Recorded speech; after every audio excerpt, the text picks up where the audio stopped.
Okay, watch this Armenian guy when he does his pulls. As he comes up,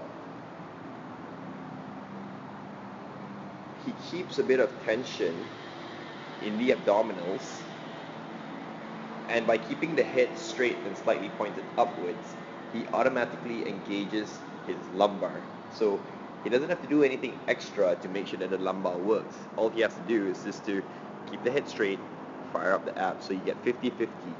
You don't want to be fully engaging on the lumbar, because when you do that, you will actually raise the hip and drop the shoulders forward, and that's when people do the seesaw motion. What he does is he keeps the abs fired, his shoulders are directly on top of the barbell, straight up, just straight on top of the barbell, and that allows his legs to really fire. And this can only be achieved if the abdominals are also engaged. If you turn off the abdominals, it will tilt forward, which it doesn't do. Okay? And as he ascends, as he gets up, the abs are firing, the quads get to fire, the glutes get to fire. When the abs and the glutes fire, the quads get to fire. If the quads only fire, the lumbar is the only thing that's working for you.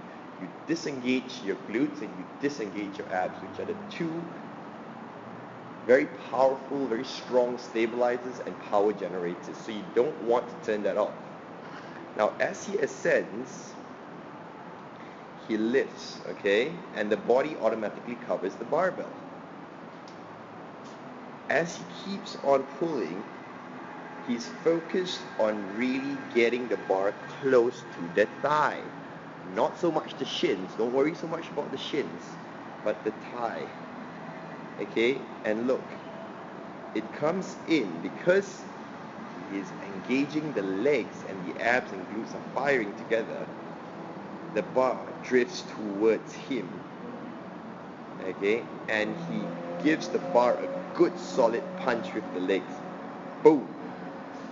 And look, he is still not raising the heels.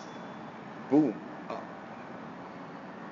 And that upward momentum from the legs and the back will lift the heels automatically without him having to deliberately create that motion.